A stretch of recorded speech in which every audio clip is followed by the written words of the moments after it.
is up? What's up, everyone? Ryan, my beautiful wife, Jenna. Thanks, babe. And what are we doing here? We got a little series that we're gonna introduce in 2023. So it's Stronger Together. So what are we doing? What is Stronger Together, babe? Basically, anything and everything that has to do with relationships, great things, bad things, tips and tricks, what we have done to overcome obstacles together, what we like to do that brings joy and happiness to rekindle that relationship flame, how to work with business, what to do and what not to do with each other within business. We have literally been by each other's side for the past 6 years without skipping a beat, like ever. And so we have a lot to share. We've learned a lot of things the hard way that we want to kind of allow our audience and viewers to kind of get ahead of the game and learn a few things from us. Yeah, and we're still learning and growing, which is good. We're perfect. Because as we learn and as we grow, maybe we can share it. Maybe somebody can avoid some things that you might not have to go through. So, yeah. Allow you to not want to kill your husband at the end of the day. Want to just love him with all of the things that he provides in your life. Sometimes I do. If it was all that perfect. Yeah, perfect is boring anyways. That, like, I feel like in society and online and Instagram, Reels, this, that, and the other, I feel like a lot of couples or a lot of business partners or even individuals are just constantly highlighting like the positive things. But they all go through it also. They're just not vulnerable enough to kind of share that with you. But what they don't realize is you really need those things, the bad things. You need to learn about what you can do better in order to become better. So I'm really excited that we kind of have the guts to air our dirty laundry in a sense to kind of help you through any struggles that you may be going through. Yeah, and why us? Why do we have this? Why are we able to give this advice? So 6 years, we spend every single day together. And not only do we spend every single day together, we're with each other around the clock. We've actually only spent more than 6 hours apart one time. And that's when she took her mom to Disney World for her birthday overnight. And we FaceTimed basically the entire time. You would think we were just like just starting dating. But we're together every day, 7 days a week. And we do a lot together. So obviously, you know, you have the relationship aspect right there, right? The marriage. We have 2 kids, and Peyton and Aubrey, that is with us every other week. We have multiple businesses. I mean, we own a spot together, the Rose. We're have One Source Branding and Media. We do Toro, where we rent out vehicles. We have a CBD company, and we just started our own Disney vlog. And so McNuts About Disney. And so we're together and working on a lot together. Yeah. So it takes a certain chemistry to be able to make that work. But at the same time, there's always obstacles. There's things we're learning. We're learning about each other. We're learning about ourselves. So I think this is going to be exciting. And we're excited about how far we've come so far, and we're excited to share doing good things. You want to tell them, you want to let them know like how you found me? How did I find you? Yeah, we'll just go right into it. Yeah, just let them know how you found me. How I found you. How did you discover Jenna? Well, I'm a very ambitious individual, meaning that there's typically not a lot that'll hold me back from something if I want it, right? We were out. I was out at the Norwood's Treehouse in New Smyrna Beach, which is actually a really dope spot. Yeah. So I don't know if you're in the area or wherever you're coming from, but New Smyrna Beach has a restaurant that actually has a treehouse, so it's really nice outdoor bar and restaurant. Classy way to go out and have many drinks. It is. So I was at the bar with my boys just having a drink, and I turn around and Jenna is sitting there with her friend, and they're on a girls' night out, right? Yep. We were doing a little just girls' the 2 of night. us. Yeah, they were dressed up and dolled up, and they're just sitting at a table right behind me. And so I would do what any guy would do, right? When you see a girl that you want to approach, having dinner with her family or her friends, you just go and ask them, hey, can I join you for dinner? May I take a seat, right? I was so weirded out. Mind you, he's covered in tattoos from head to toe. So it was very strange for me. I've never had anyone do that before. So you're kind of just like put on the spot. Like, do you break this man's heart like right in front of him, or do you just allow him my thought was just, all right, I'm gonna get a free dinner and free drinks out of this, and then we'll just move on our merry way. So I tried to do that. But fortunately, I had connections at the restaurant, right? So of course you did. The bar manager comes up to me and she goes, I was walking away from the table for a minute after they actually said, of course you can sit down. So they invited me to sit down and join them for dinner. But the bar manager, she calls me to the side and she's like, hey Ryan, listen, I'm not gonna let these girls take advantage of you. So I'm not gonna let you pay for their food, okay? I'll put a drink each on your check, but they're paying for the rest. Make sure you have connections too. They'll always look out for you. So to Mind make sure. you, because he was 15 sheets to the wind. He would have bought everyone's drinks that night. So we're just, I sit down at the table, you know, and here we are, us three having dinner. And, because I think it's okay for me to say this, midway, he basically said, listen, now I don't know if I like you, and I don't know if I like you. So why don't we just go on a date, all three of us, and then I can determine which one of you guys that I like. And I was kind of, at that point, I was a little irritated. I was like, well, first of all, she's not even single. I'm the single one. So then I kind of put myself out there just because I didn't like that. Put my number in his phone. Immediately. By the way, hold on a second. No. I meant to tell them, yeah, I was like, hey, you know what? We could just all hang out and then I'll figure out, you know, which one meshes. And so, and she looks at me immediately when I said that. And she goes, she has a boyfriend. I'm the single one. And she grabs my phone. And she immediately, now mind you, this is the first 3 minutes. I don't okay, remember this. I'm not leaving. There's no reason to just. She plugs her. I put my name as Treehouse Girl. I didn't put my real name, but he found me, like literally the next day.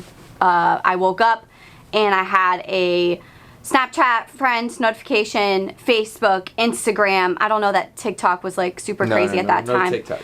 Then a message from like each one of them. I would read them. I followed him, and then for the next 2 weeks, everything that he posted, I was like the first one to look at it.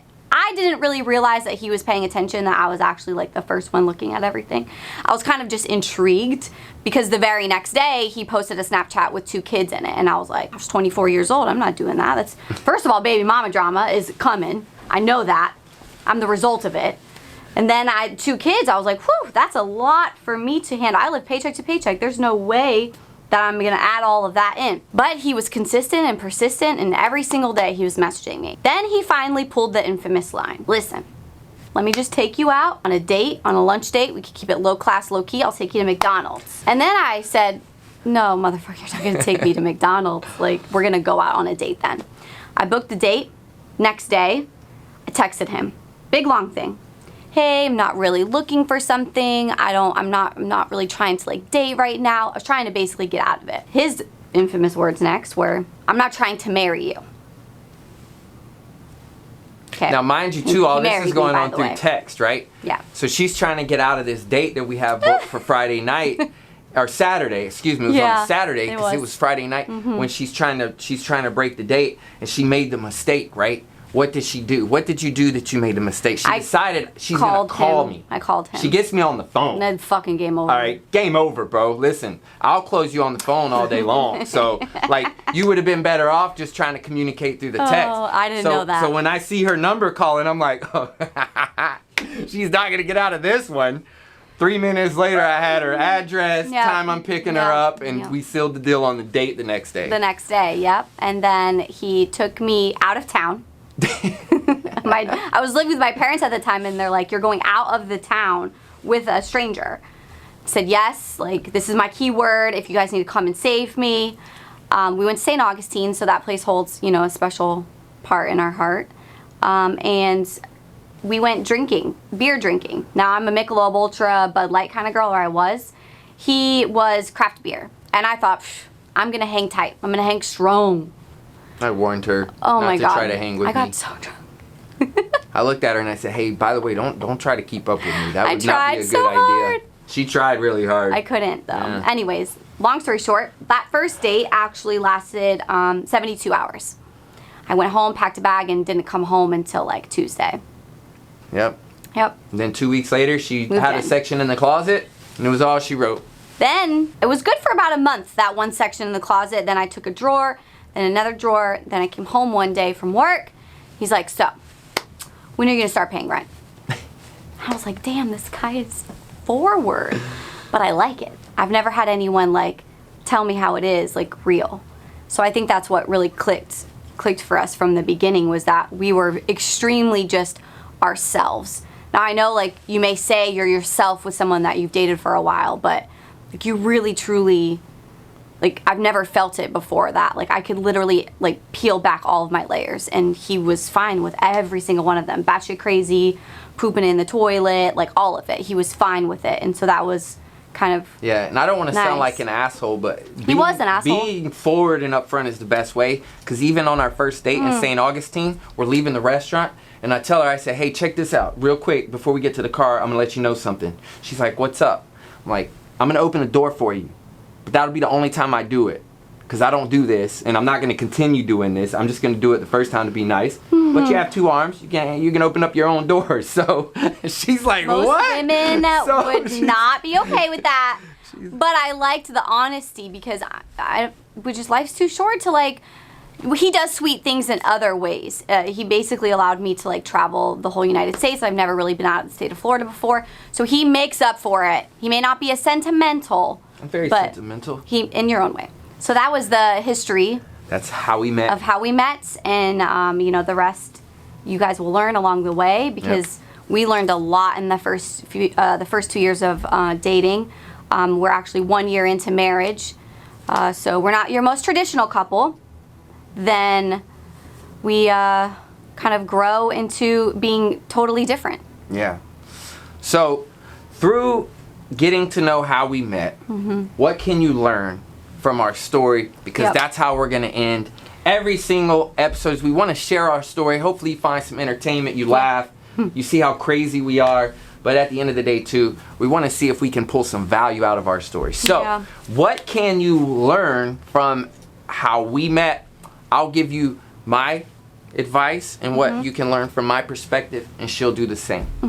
Fellas, ladies, whatever, listen, don't let a moment pass by. Okay, if you see somebody that attracts you, if you see somebody that you know you want to talk to, don't let fear get in the way. Don't let embarrassment get in the way, because you might just miss the very thing that will change your life. Imagine had I not decided to be that bold, right? Imagine if I would have just continued, because they were just gonna finish their dinner and move on, right?